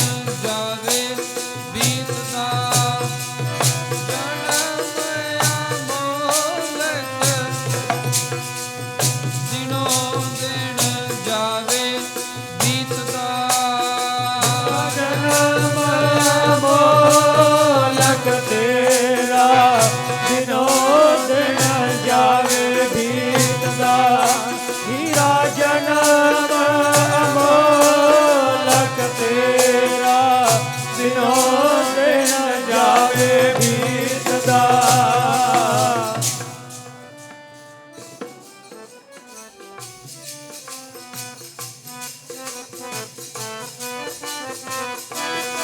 ਹੀਰਾ ਜਨਮ ਅਮੋਲਕ ਤੇਰਾ ਦਿਨੋ ਦਿਨ ਜਾਵੇ ਬੀਤਦਾ ਵੈਣ ਗਵਾਈ ਸੋਏ ਕੈ ਦਿਵਸ ਗਵਾਇਆ ਖਾਏ ਹੀਰੇ ਜੈਸਾ ਜਨਮ ਹੈ ਕੌਟੀ ਬਦਲੇ ਜਾਏ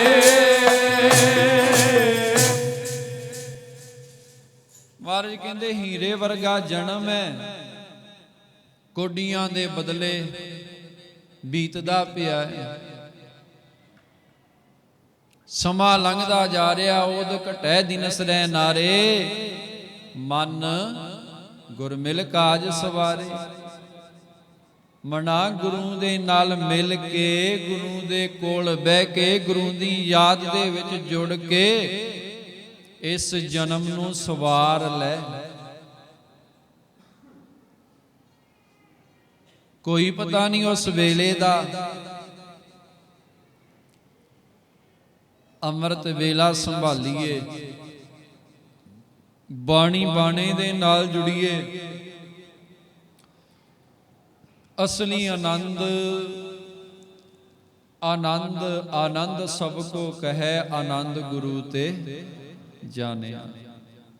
ਆਪਾਂ ਆਨੰਦ ਲੱਭਦੇ ਫਿਰਦੇ ਆ ਨਾ ਤੇ ਮਹਾਰਾਜ ਕਹਿੰਦੇ ਆਨੰਦ ਆਨੰਦ ਸਾਰੇ ਕਈ ਜਾਂਦੇ ਨੇ ਆਨੰਦ ਗੁਰੂ ਤੇ ਜਾਣਿਆ ਗੁਰੂ ਦੇ ਕੋਲੋਂ ਹੀ ਜਾਣਿਆ ਜਾਏਗਾ।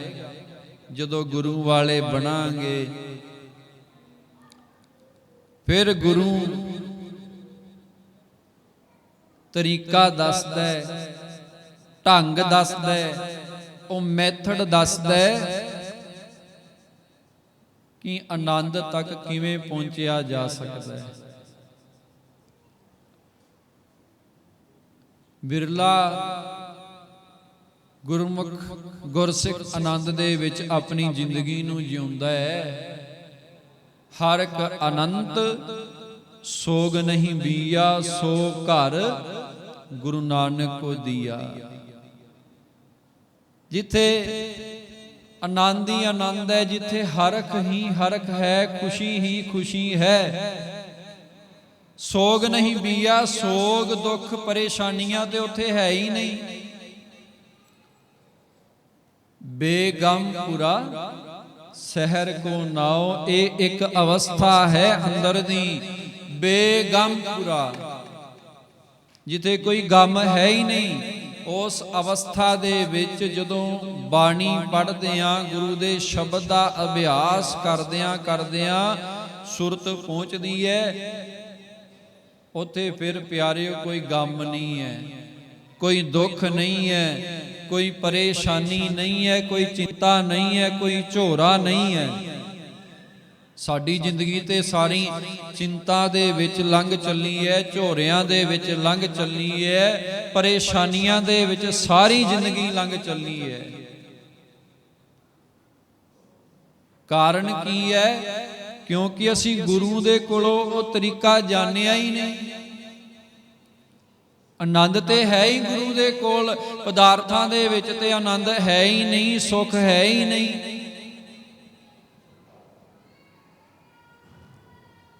ਬਾਣੀ ਆਪਾਂ ਸਾਰੇ ਪੜ੍ਹਦੇ ਜ਼ਰੂਰ ਆ ਸੁਣਦੇ ਵੀ ਆ ਬਿਰਲੇ ਹੁੰਦੇ ਨੇ ਜਿਹੜੇ ਗੁਰਬਾਣੀ ਨੂੰ ਗੁਰਮੁਖ ਵਿਚਾਰਦੇ ਨੇ ਕਿ ਸਤਿਗੁਰੂ ਜੀ ਬਾਣੀ ਦੇ ਵਿੱਚ ਕਹਿੰਦੇ ਕੀ ਨੇ। ਹੁਣ ਧੰਨ ਗੁਰੂ ਗ੍ਰੰਥ ਸਾਹਿਬ ਮਹਾਰਾਜ ਸੱਚੇ ਪਾਤਸ਼ਾਹ ਨੂੰ ਆਪਾਂ ਸਾਰੇ ਮੱਥਾ ਟੇਕਦੇ ਆ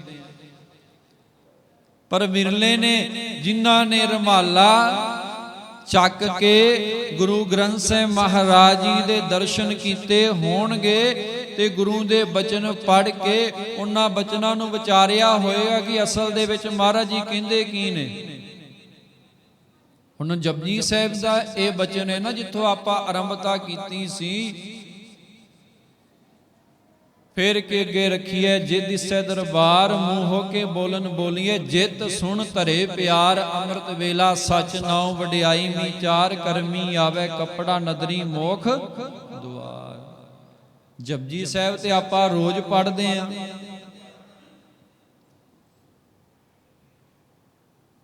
ਹੁਣ ਦਵਾਈ ਤਾਂ ਹੀ ਕੰਮ ਕਰਦੀ ਹੈ ਜੇ ਵੇਲੇ ਸਿਰ ਖਾਵਾਂਗੇ, ਨਾਲ ਪਰਹੇਜ ਵੀ ਹੋਏਗਾ। ਆਪਾਂ ਕਮੀਆਂ ਗੁਰੂ ਦੇ ਵਿੱਚ ਕੱਢ ਦਿੰਨੇ ਆ ਕਿ ਅਸੀਂ ਬਾਣੀ ਪੜ੍ਹਦੇ ਆ ਪਰ ਮਨ ਦੇ ਉੱਤੇ ਅਸਰ ਨਹੀਂ ਹੁੰਦਾ। ਅਸਰ ਕਿਵੇਂ ਹੋਏਗਾ? ਹੁਣ ਡਾਕਟਰ ਕੋਲ ਜਾਓਗੇ, ਡਾਕਟਰ ਨੇ ਕਹਿਣਾ ਆ 3 ਟਾਈਮ ਦੀ ਦਵਾਈ ਹੈ, ਮੈਡੀਸਿਨ ਹੈ, ਸਵੇਰੇ ਦੁਪਹਿਰੇ ਸ਼ਾਮ ਨੂੰ ਖਾਈ, ਵੇਲੇ ਸਿਰ ਖਾਈ, ਨਾਲ ਪਰਹੇਜ ਰੱਖੀ। ਆ ਚੀਜ਼ਾਂ ਦਾ ਪਰਹੇਜ ਹੈ, ਤੇਰਾ ਰੋਗ, ਤੇਰਾ ਦੁੱਖ ਕੱਟਿਆ ਜਾਏਗਾ। ਤੇ ਇਸੇ ਤਰ੍ਹਾਂ ਹੀ ਸਾਡੇ ਸਤਿਗੁਰੂ ਪੂਰੇ ਵੈਦ ਨੇ, ਜਿਹੜੇ ਮਨ ਦੇ ਰੋਗਾਂ ਦਾ ਵੀ ਇਲਾਜ ਕਰਦੇ ਨੇ। ਤਨ ਦੇ ਰੋਗ ਤਾਂ ਪਿਆਰਿਓ ਬੜੀ ਛੋਟੀ ਗੱਲ ਹੈ, ਪਰ ਜਿਹੜੇ ਮਨ ਦੇ ਰੋਗ ਨੇ ਨਾ, ਦੁਨੀਆ ਦੇ ਵਿੱਚ ਕਿਸੇ ਵੀ ਡਾਕਟਰ ਦੇ ਕੋਲ ਇਲਾਜ ਨਹੀਂ। ਮਨ ਦੇ ਰੋਗਾਂ ਦਾ ਜੇ ਇਲਾਜ ਹੈ ਤੇ ਉਹ ਪੂਰੇ ਸਤਿਗੁਰੂ ਦੇ ਕੋਲ ਹੈ, ਉਹ ਗੁਰਬਾਣੀ ਦੇ ਵਿੱਚ ਹੈ। ਮਨ ਦੇ ਰੋਗ ਕਿਹੜੇ ਨੇ? ਕਿੰਨੀਆਂ ਵਾਸ਼ਨਾਵਾਂ ਚਿੰਬੜੀਆਂ ਨੇ ਮਨ ਨੂੰ, ਕਿੰਨੇ ਵਕਾਰ ਨੇ, ਕਿੰਨਾ ਬੋਝ ਹੈ, ਕਿੰਨੇ ਮਾੜੇ ਖਿਆਲ ਨੇ ਮਨ ਦੇ ਵਿੱਚ। ਇਹਨਾਂ ਰੋਗਾਂ ਦਾ ਇਲਾਜ ਦੁਨੀਆ ਦੇ ਵਿੱਚ ਕਿਸੇ ਵੀ ਡਾਕਟਰ ਦੇ ਕੋਲ ਨਹੀਂ, ਪਰ ਸਤਿਗੁਰ ਦੇ ਕੋਲ ਹੈ। ਦਵਾਈ ਵੀ ਦਿੰਦੇ ਨੇ, ਨਾਮ ਦੀ ਦਵਾਈ ਦਿੰਦੇ ਨੇ, ਗੁਰੂ ਸ਼ਬਦ ਦੀ ਦਵਾਈ ਦਿੰਦੇ ਨੇ, ਪਰ ਸਾਡਾ ਨਾ ਤੇ ਦਵਾਈ ਨੂੰ ਖਾਣ ਦਾ ਵੇਲਾ ਹੈ ਤੇ ਨਾ ਹੀ ਕੋਈ ਪਰਹੇਜ ਹੈ। ਅੰਮ੍ਰਿਤ ਵੇਲਾ ਤੇ ਅਸੀਂ ਵੈਸੇ ਹੀ ਨਕਾਰ ਦਿੱਤਾ, ਕਿਉਂਕਿ ਉੱਠਣਾ ਔਖਾ ਲੱਗਦਾ। ਕੌਣ ਉੱਠੇ? 3 ਵਜੇ, 2, 2:30 ਵਜੇ, 3 ਵਜੇ ਕੌਣ ਉੱਠੇ? ਜਦੋਂ ਵੇਲਾ ਤੇ ਮਹਾਰਾਜ ਨੇ ਦੱਸਿਆ ਅੰਮ੍ਰਿਤ ਵੇਲਾ ਸੱਚ ਨਾਉ ਵਡਿਆਈ ਵਿਚਾਰ। ਵੇਲਾ ਦੱਸਿਆ ਹੈ ਕਿ ਕਿਹੜੇ ਵੇਲੇ ਨਾਮ ਵਾਲੀ ਦਵਾਈ ਖਾਣੀ ਹੈ, ਤੇਰੇ ਮਨ ਦੇ ਰੋਗ ਜਿਹੜੇ ਨੇ ਉਹ ਮੁੱਕ ਜਾਣਗੇ ਅੰਮ੍ਰਿਤ ਵੇਲਾ। ਤੇ ਨਾਲ ਮਹਾਰਾਜ ਨੇ ਦੱਸਿਆ ਪਰਹੇਜ ਵੀ ਰੱਖੀ, ਮਾੜੇ ਕੰਮਾਂ ਤੋਂ।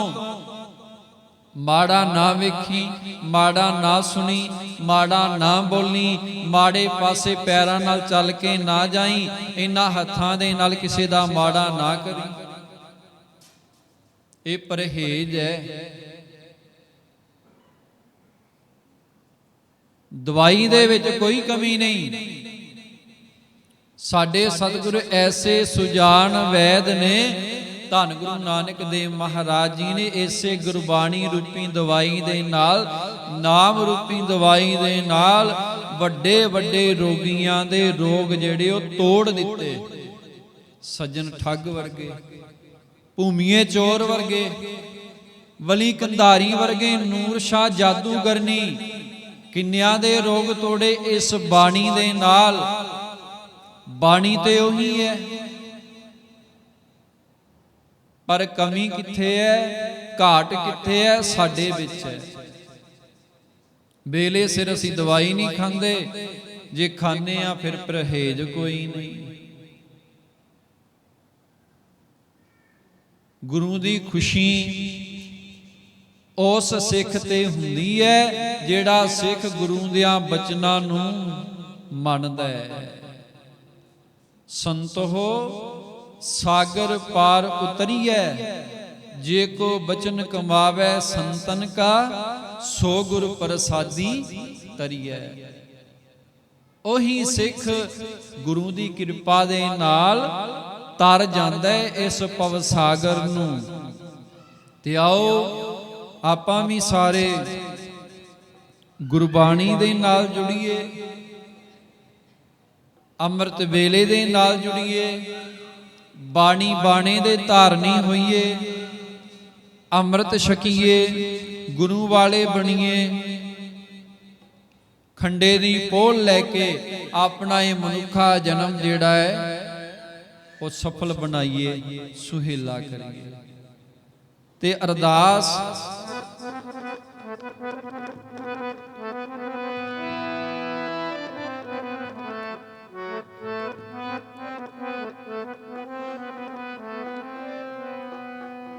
ਅਰਦਾਸ ਦੇ ਵਿੱਚ ਬੜੀ ਵੱਡੀ ਤਾਕਤ ਹੈ। ਜਿਵੇਂ ਭਾਈ ਮੱਖਣ ਸ਼ਾਹ ਨੇ ਜਦੋਂ ਉਹਦਾ ਬੇੜਾ ਡੁੱਬਦਾ ਪਿਆ ਸੀ ਸਮੁੰਦਰ ਦੇ ਵਿੱਚ, ਆਪਣੀ ਸੁਰਤ ਨੂੰ ਇਕਾਗਰ ਕਰਕੇ ਜਪਜੀ ਸਾਹਿਬ ਦਾ ਪਾਠ ਕਰਕੇ ਗਲ ਦੇ ਵਿੱਚ ਪੱਲਾ ਪਾ ਕੇ ਅਰਦਾਸ ਕੀਤੀ ਸੀ, ਮਹਾਰਾਜ ਮੇਰਾ ਬੇੜਾ ਬੰਨੇ ਲਾ ਦਿਓ। ਤੇ ਆਪਣਾ ਵੀ ਜਦੋਂ ਮਨ ਵਾਲਾ ਬੇੜਾ ਡੋਲਦਾ ਹੈ ਨਾ, ਇੱਕ ਤੇ ਬਾਹਰਲੇ ਬੇੜੇ ਨੇ ਜਿਹੜੇ ਸਮੁੰਦਰ ਦੇ ਵਿੱਚ ਜਹਾਜ਼ ਚੱਲਦੇ ਨੇ, ਸਮੁੰਦਰੀ ਜਹਾਜ਼, ਤੇ ਇੱਕ ਮਨ ਵਾਲਾ ਬੇੜਾ ਵੀ ਹੈ ਸਾਡੇ ਅੰਦਰ, ਜਿਹੜਾ ਖਿੰਨ ਖਿੰਨ ਪਲ ਪਲ ਡੋਲਦਾ ਹੈ। ਕਦੇ ਕਾਮ ਦੀ ਲਹਿਰ ਆ ਕੇ ਮਨ ਵਾਲੇ ਬੇੜੇ ਨੂੰ ਵੱਜਦੀ ਹੈ, ਕਦੀ ਕ੍ਰੋਧ ਦੀ ਲਹਿਰ ਆ ਕੇ ਵੱਜਦੀ ਹੈ, ਕਦੀ ਲੋਭ ਦੀ, ਕਦੀ ਮੋਹ ਦੀ, ਤੇ ਕਦੀ ਹੰਕਾਰ, ਤੇ ਟਿਕਣ ਹੀ ਨਹੀਂ ਦਿੰਦਾ। ਤੇ ਜਦੋਂ ਮਨ ਵਾਲਾ ਬੇੜਾ ਡੋਲੇ ਨਾ, ਜਿਵੇਂ ਭਗਤ ਨਾਮਦੇਵ ਜੀ ਬੇਨਤੀਆਂ ਕਰਦੇ ਨੇ, ਸਾਨੂੰ ਸਿਖਾ ਕੇ ਗਏ, ਸਾਨੂੰ ਦੱਸ ਕੇ ਗਏ ਕਿਵੇਂ ਬੇਨਤੀਆਂ ਕਰਨੀਆਂ ਨੇ ਪਰਮਾਤਮਾ ਦੇ ਚਰਨਾਂ ਦੇ ਵਿੱਚ, ਗੁਰੂ ਦੇ ਚਰਨਾਂ ਦੇ ਵਿੱਚ। ਭਗਤ ਨਾਮਦੇਵ ਜੀ ਬੇਨਤੀ ਕਰਦੇ ਨੇ, ਲੋਭ ਲਹਿਰਿਅਤ ਨੀਚਰ ਬਾਜੇ, ਕਾਇਆ ਡੂਬੇ ਕੇਸਵਾ, ਸੰਸਾਰ ਸਮੁੰਦੇ ਤਾਰ ਗੋਬਿੰਦੇ, ਤਾਰ ਲੈ ਬਾਪ ਬਿਠਲਾ। ਅਨਲ ਬੇੜਾ ਹੂੰ ਖੇਵ ਨਾ ਸਾਕੂ, ਤੇਰਾ ਪਾਰ ਨਾ ਪਾਇਆ ਬੀਠਲਾ। ਉਹ ਦਿਆਲ ਸਤਿਗੁਰ ਮੇਲ ਤੂੰ ਮੋਕੋ, ਪਾਰ ਉਤਾਰੇ ਕੇਸਵਾ। ਇਦਾਂ ਆਪਾਂ ਵੀ ਬੇਨਤੀ ਕਰੀਏ, ਜਦੋਂ ਮਨ ਵਾਲਾ ਬੇੜਾ ਡੋਲੇ ਨਾ, ਜਦੋਂ ਮਨ ਬਰਿਆਈਆਂ ਨੂੰ ਲੋਚੇ, ਤੇ ਉਦੋਂ ਸਤਿਗੁਰੂ ਜੀ ਦੇ ਚਰਨਾਂ ਵਿੱਚ ਇਹ ਅਰਦਾਸ ਕਰੀਏ, ਮਹਾਰਾਜ ਕਰੋ ਕਿਰਪਾ, ਡੰਡੋਤ ਬੰਧਨ ਅਨਕ ਵਾਰ, ਸਰਬ ਕਲਾ ਸਮਰੱਥ, ਡੋਲਨ ਤੇ ਰਾਖੋ ਪ੍ਰਭੂ, ਨਾਨਕ ਦੇ ਕਰ ਹੱਥ। ਕਿਰਪਾ ਕਰੋ ਮਹਾਰਾਜ, ਮੇਰਾ ਮਨ ਬੁਰਾਈਆਂ ਨੂੰ ਲੋਚਦਾ ਹੈ, ਤੁਸੀਂ ਕਿਰਪਾ ਕਰੋ, ਆਪਣਾ ਮਿਹਰਾਂ ਭਰਿਆ ਹੱਥ ਦੇ ਕੇ ਮੈਨੂੰ ਗੁਨਾਹਾਂ ਤੋਂ, ਮਾੜੇ ਕਰਮਾਂ ਤੋਂ ਬਚਾ ਲਵੋ। ਤੇ ਜਦੋਂ ਅੰਦਰੋਂ ਭਿੱਜ ਕੇ ਅਰਦਾਸ ਕਰਾਂਗੇ,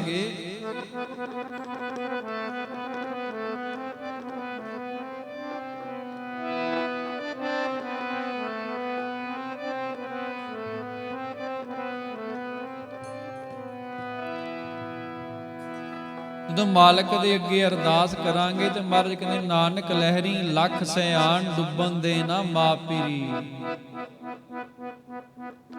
ਜਦੋਂ ਅੰਦਰੋਂ ਭਿੱਜ ਕੇ ਅਰਦਾਸ ਕਰਾਂਗੇ, ਫਿਰ ਜਿੰਨੀਆਂ ਮਰਜ਼ੀ ਲਹਿਰਾਂ ਆ ਕੇ ਮਨ ਵਾਲੇ ਬੇੜੇ ਨੂੰ ਵੱਜੀ ਜਾਣ, ਮਹਾਰਾਜ ਕਹਿੰਦੇ ਮੇਰਾ ਜਿਹੜਾ ਮਾਲਕ ਹੈ ਨਾ, ਮੇਰਾ ਜਿਹੜਾ ਪਿਆਰਾ, ਮੈਨੂੰ ਡੁੱਬਣ ਨਹੀਂ ਦਿੰਦਾ। ਭਰੋਸਾ ਹੋਵੇ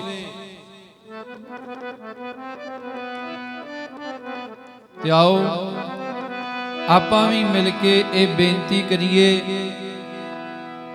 ਸਤਿਗੁਰੂ ਜੀ ਦੇ ਚਰਨਾਂ ਦੇ ਵਿੱਚ, ਧੰਨ ਗੁਰੂ ਗ੍ਰੰਥ ਸਾਹਿਬ ਮਹਾਰਾਜ ਸੱਚੇ ਪਾਤਸ਼ਾਹ। ਵਾਹੋ ਵਾਹੋ ਬਾਣੀ ਨਿਰੰਕਾਰ ਹੈ, ਤਿਸ ਜੇਵੜ ਅਵਰ ਨਾ ਕੋਏ। ਇੱਥੇ ਮਨ ਖਲੋ ਜੇ ਆ ਕੇ ਕਿ ਬਾਣੀ ਨਿਰੰਕਾਰ ਹੈ, ਇਹ ਰੱਬ ਹੈ, ਇਹ ਦਸਾਂ ਪਾਤਸ਼ਾਹੀਆਂ ਦੀ ਜਗਦੀ ਜੋਤ ਹੈ। ਇੱਥੇ ਮਨ ਖਲੋਵੇ ਤੇ ਜਦੋਂ ਇਸ ਭਾਵਨਾ ਦੇ ਨਾਲ ਧੰਨ ਗੁਰੂ ਗ੍ਰੰਥ ਸਾਹਿਬ ਮਹਾਰਾਜ ਸੱਚੇ ਪਾਤਸ਼ਾਹ ਜੀ ਦੇ ਅੱਗੇ ਅਰਦਾਸ ਕਰਾਂਗੇ, ਫਿਰ ਕਿਉਂ ਨਾ ਸੱਚੇ ਪਾਤਸ਼ਾਹ ਜੀ ਸਾਡੀ ਪੁਕਾਰ ਸੁਣਨਗੇ, ਸਾਡੀ ਬੇਨਤੀ ਕਿਉਂ ਨਾ ਸੁਣਨਗੇ।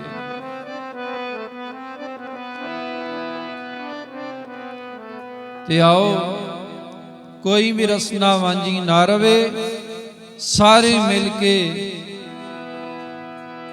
ਸੱਚੇ ਪਾਤਸ਼ਾਹ ਜੀ ਦੇ ਚਰਨਾਂ ਵਿੱਚ ਅਰਜ਼ੋਈ ਕਰੀਏ ਕਿ ਮਹਾਰਾਜ ਕਰ ਦਿਓ ਕਿਰਪਾ।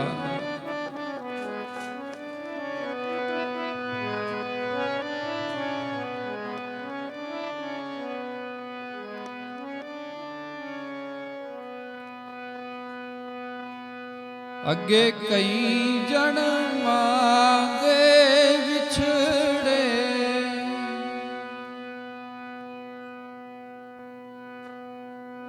ਕਈ ਜਨਮਾਂ ਦੇ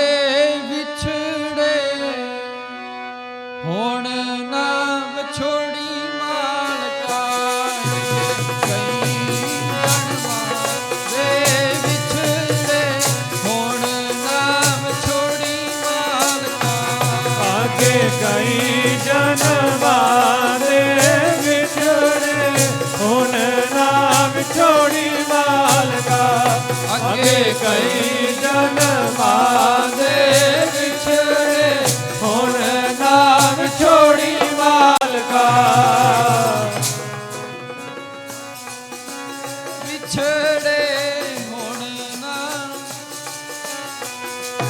ਅੱਗੇ ਕਈ ਜਨਮਾਂ ਦੇ ਵਿਛੜੇ ਹੁਣ ਨਾ ਵਿਛੋੜੀ ਮਾਲਕਾ ਕਈ ਜਨਮਾਂ ਦੇ ਵਿਛੜੇ ਹੁਣ ਨਾ ਵਿਛੋੜੀ ਮਾਲਕਾ ਅੱਗੇ ਕਈ ਜਨਮਾਂ ਦੇ ਵਿਛੜੇ ਹੁਣ ਨਾ ਵਿਛੋੜੀ ਮਾਲਕਾ ਅੱਗੇ ਕਈ ਜਨਮਾਂ ਦੇ ਵਿਛੜੇ ਹੁਣ ਨਾ ਵਿਛੋੜੀ ਮਾਲਕਾ ਅੱਗੇ ਕਈ ਜਨਮਾਂ ਦੇ ਵਿਛੜੇ ਹੁਣ ਨਾ ਵਿਛੋੜੀ ਮਾਲਕਾ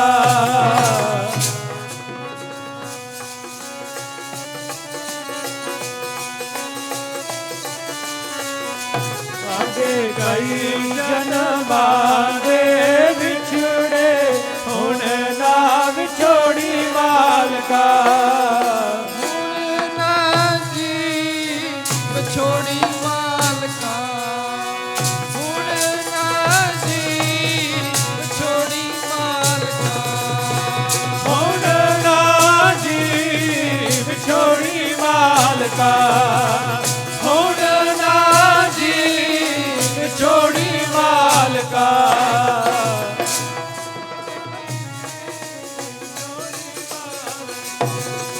ਹੁਣ ਨਾ ਜੀ ਵਿਛੋੜੀ ਮਾਲਕਾ ਹੁਣ ਨਾ ਜੀ ਵਿਛੋੜੀ ਮਾਲਕਾ ਹੁਣ ਨਾ ਜੀ ਵਿਛੋੜੀ ਮਾਲਕਾ ਹੁਣ ਨਾ ਜੀ ਵਿਛੋੜੀ ਮਾਲਕਾ ਹੁਣ ਨਾ ਜੀ ਵਿਛੋੜੀ ਮਾਲਕਾ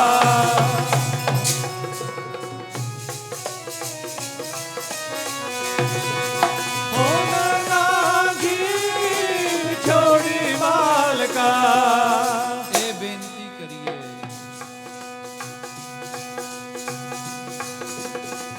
ਬਹੁਤ ਜਨਮ ਬਿਛਰੇ ਥੇ ਮਾਦੋ ਇਹ ਜਨਮ ਤੁਮਾਰੇ ਲੇਖੇ ਕਹਿ ਰਵਿਦਾਸ ਆਸ ਲਗ ਜੀਵੋ ਚਿਰ ਪਇਓ ਦਰਸ਼ਨ ਦੇਖੇ ਜਨਮਾਂ ਦੇ ਵਿਛੋੜੇ ਪੈਂਦੇ ਆਏ ਨੇ ਮਹਾਰਾਜ ਮੇਰੇ ਕਰਮਾਂ ਦਾ ਦੋਸ਼ ਕਿਰਤ ਕਰਮ ਕੇ ਵਿਛੜੇ ਕਰ ਕਿਰਪਾ ਮੇਲੋ ਰਾਮ ਮੇਰੇ ਕੀਤੇ ਹੋਏ ਕਰਮਾਂ ਨੇ ਮੈਨੂੰ ਤੇਰੇ ਨਾਲੋਂ ਵਿਛੋੜ ਦਿੱਤਾ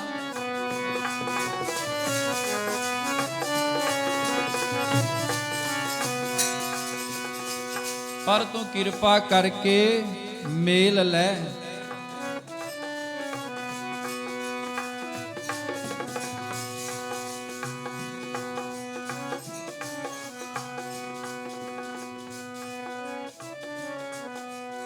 कहो कबीर मेरे माधवा तू सर्व व्यापी तुम समसर नाही दयाल मोहे समसर पापी तेरे वर्गा दयालु कोई नहीं ते मेरे वर्गा पापी कोई नहीं एहो जन्म तुम्हारे लेखे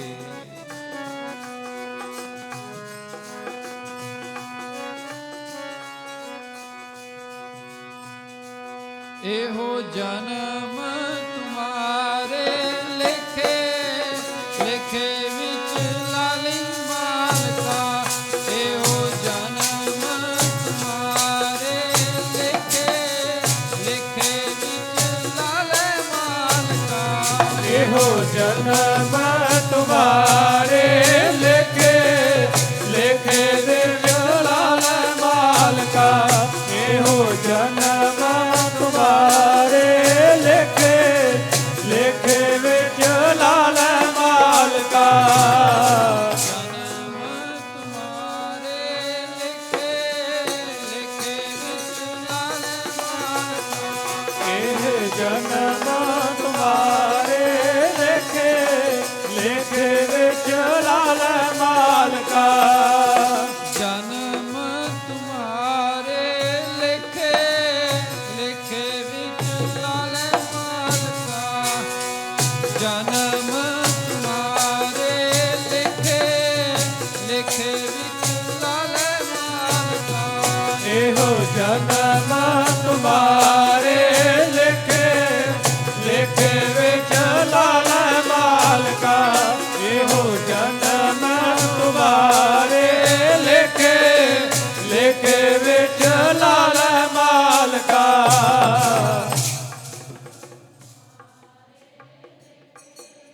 ਲਿਖੇ ਵਿੱਚ ਲਾਲੈ ਇਹੋ ਜਨਮ ਤੁਮਾਰੇ ਲਿਖੇ ਲਿਖੇ ਵਿੱਚ ਲਾਲੈ ਮਾਲਕਾ ਲਿਖੇ ਵਿੱਚ ਜੀ ਲਾਈ ਮਾਲਕਾ ਲਿਖੇ ਵਿੱਚ ਜੀ ਲਾਈ ਮਾਲਕਾ ਲਿਖੇ ਵਿੱਚ ਜੀ ਲਾਈ ਮਾਲਕਾ ਲਿਖੇ ਵਿੱਚ ਜੀ ਲਾਈ ਮਾਲਕਾ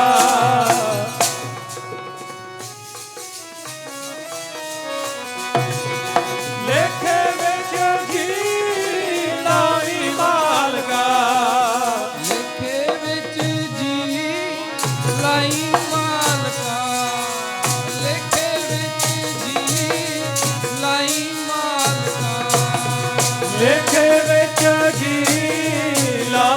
ਮਾਲਕਾ ਲਿਖੇ ਵਿੱਚ ਜੀ ਲਾਈ ਮਾਲਕਾ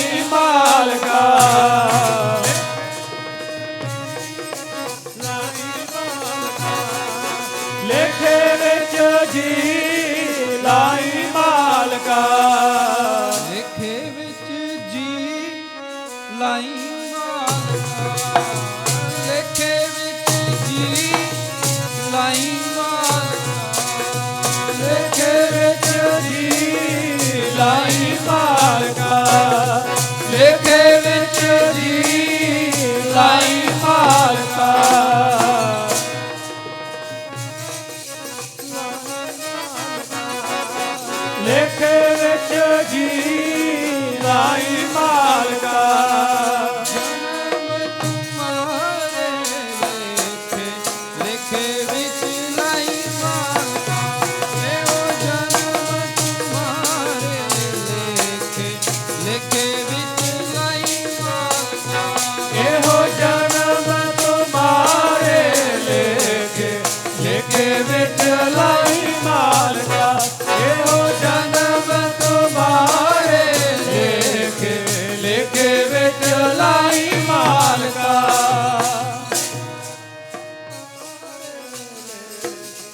ਲਿਖੇ ਵਿੱਚ ਲਾਈ ਮਾਲਕਾ ਇਹੋ ਜਨਮ ਤੁਮਾਰੇ ਲਿਖੇ ਲਿਖੇ ਵਿੱਚ ਲਾਈ ਮਾਲਕਾ ਇਹ ਹਮੇਸ਼ਾ ਸਤਿਗੁਰ ਜੀ ਦੇ ਅੱਗੇ ਬੇਨਤੀ ਕਰਦੇ ਰਹੀਏ ਕਿ ਮਹਾਰਾਜ ਕਿਰਪਾ ਕਰੋ दीन के दाते मेरा गुण अवगुण विचारो कोई माटी का क्या धोपै स्वामी मानस की गत एही असी खत्ते बहुत कमावदे अंत ना पारावार हर कृपा करके बख्श लैहो हों पापी वड गुण है गार हर जियो लेखै वार ना आवई तू बख्श मिलावन हार। जे किते लेखे वाले पासे मेरे कर्मां दा लेखा होण लग पिया फिर ते महाराज मेरी वारी नहीं होनी। लेखै वार ना आवई, जे लेखे वाले पासे मेरे कर्मां दा जे लेखा होण लग पिया फिर ते कदे वारी नहीं होनी। मालका तेरा बिरद है सतगुर जी, आप जी दा सुभाव है तू बख्श मिलावन हार। तू भुलिया नू बख्शण वाला है, तू कुराइयां नू राहे पाउण वाला है, तू भटकिया होया नू जिंदगी दे राहे पाउण वाला है। आओ साध संगत जी, सत्कारयोग महापुरख ਸਾਹਿਬ ਜੀ ਦੀ ਪਵਿੱਤਰ ਹਜ਼ੂਰੀ ਅੰਦਰ ਪਹੁੰਚ ਗਏ ਹਨ। ਹੁਣ ਇੱਥੇ ਹੀ ਆਪਣੀ ਵਿਚਾਰ ਦੀ ਸਮਾਪਤੀ ਹੈ। ਜਿੱਥੋਂ ਆਪਾਂ ਆਰੰਭਤਾ ਕੀਤੀ, ਅੰਮ੍ਰਿਤ ਵੇਲਾ ਸੱਚ ਨਾਉ ਵਡਿਆਈ ਵਿਚਾਰ। ਅੰਮ੍ਰਿਤ ਵੇਲੇ ਨੂੰ ਸੰਭਾਲੀਏ,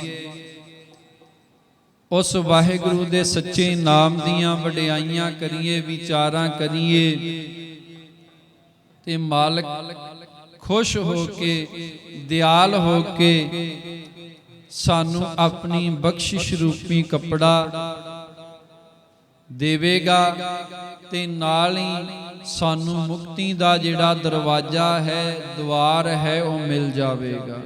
ਇੰਨੀਆਂ ਕੁ ਬੇਨਤੀਆਂ ਆਪ ਜੀ ਨੇ ਪ੍ਰਵਾਨ ਕਰਨੀਆਂ। ਪਵਿੱਤਰ ਗੁਰਬਾਣੀ ਦੀ ਵਿਚਾਰ ਕਰਦਿਆਂ, ਇਤਿਹਾਸ ਦੀ ਵਿਚਾਰ ਕਰਦਿਆਂ ਹੋਈਆਂ ਬੇਅੰਤ ਭੁੱਲਾਂ ਦੀ ਆਪ ਸੰਗਤਾਂ ਨੇ ਖਿਮਾ ਬਖਸ਼ਿਸ਼ ਕਰਨੀ। ਧੰਨ ਗੁਰੂ ਗ੍ਰੰਥ ਸਾਹਿਬ ਮਹਾਰਾਜ ਸੱਚੇ ਪਾਤਸ਼ਾਹ ਜੀ ਬਖਸ਼ਣਹਾਰ ਹਨ, ਬਖਸ਼ਣ ਦੇ ਪਿਤਾ ਹਨ। ਇਹ ਅਰਦਾਸ ਸੰਗਤ ਜੀ ਆਪ ਜੀ ਨੇ ਸਤਿਗੁਰੂ ਜੀ ਦੇ ਚਰਨਾਂ ਕਮਲਾ ਪਾਸ ਕਰਨੀ। ਸਤਿਗੁਰੂ ਜੀ ਅੱਗੇ ਤੋਂ ਸਮਤ ਬਖਸ਼ਿਸ਼ ਕਰਨ। ਆਓ ਹੁਣ ਬੜੇ ਪਿਆਰ ਦੇ ਨਾਲ ਮਹਾਂਪੁਰਖਾਂ ਦੀ ਨਾਮ ਭੀਜੀ ਰਸਨਾ ਰਾਹੀਂ ਗੁਰਬਾਣੀ ਦੀਆਂ ਗੁਰਮਤਿ ਦੀਆਂ ਵਿਚਾਰਾਂ ਸਰਵਣ ਕਰਕੇ ਆਪਾਂ ਸਾਰਿਆਂ ਨੇ ਲਾਹੇ ਪ੍ਰਾਪਤ ਕਰਨੇ ਹਨ। ਇਸ ਸਮੇਂ ਨੂੰ ਸਫਲ ਬਣਾਉਣਾ ਹੈ। ਜੋ ਸੰਗਤ ਦੀਵਾਨ ਹਾਲ ਤੋਂ ਬਾਹਰ ਹੈ ਉਹਨਾਂ ਸੰਗਤਾਂ ਨੂੰ ਵੀ ਬੇਨਤੀ ਹੈ, ਦੀਵਾਨ ਹਾਲ ਦੇ ਅੰਦਰ ਪਹੁੰਚ ਕਰਕੇ ਸਤਿਗੁਰਾਂ ਦੀ ਪਵਿੱਤਰ ਹਜ਼ੂਰੀ ਅੰਦਰ ਸੱਜ ਕੇ ਮਹਾਂਪੁਰਖਾਂ ਪਾਸੋਂ ਅਮੋਲਕ ਬਚਨ ਸਰਵਣ ਕਰਕੇ ਆਪਣੇ ਇਸ ਮਨੁੱਖੇ ਜਨਮ ਨੂੰ ਸਫਲ ਬਣਾਈਏ। ਕਿਉਂਕਿ ਮਹਾਂਪੁਰਖਾਂ ਦੇ ਜਿੰਨੇ ਵੀ ਬਚਨ ਹੁੰਦੇ ਹਨ ਕਮਾਈ ਵਾਲੇ ਹੁੰਦੇ ਹਨ। ਕੋਈ ਪਤਾ ਨਹੀਂ ਕਿਹੜੇ ਵੇਲੇ ਮਹਾਂਪੁਰਖਾਂ ਦਾ ਕਿਆ ਹੋਇਆ ਬਚਨ ਮਨ ਤੇ ਅਸਰ ਹੋ ਜਾਣਾ ਤੇ ਸਾਡੇ ਜੀਵਨ ਨੇ ਬਦਲ ਜਾਣਾ। ਬਾਣੀ ਉਚਰੈ ਸਾਧ ਜਨ ਅਮਯੋ ਚੱਲੈ ਚਰਨੇ। ਇਹ ਗੁਰਬਾਣੀ ਦਾ ਫਰਮਾਨ ਹੈ। ਜਦੋਂ ਕੋਈ ਸਾਧੂ ਰੱਬ ਦਾ ਪਿਆਰਾ ਰੱਬ ਦੀ ਵਡਿਆਈ ਕਰਦਾ, ਸਿਫਤਾਂ ਕਰਦਾ, ਫਿਰ ਅੰਮ੍ਰਿਤ ਦੇ ਚਰਨੇ ਚੱਲਦੇ ਹਨ। ਆਓ ਬੜੇ ਪਿਆਰ ਦੇ ਨਾਲ ਮਹਾਂਪੁਰਖਾਂ ਪਾਸੋਂ ਸਰਵਣ ਕਰੀਏ ਜੀ। ਵਾਹਿਗੁਰੂ ਜੀ ਕਾ ਖਾਲਸਾ, ਵਾਹਿਗੁਰੂ ਜੀ ਕੀ ਫਤਿਹ।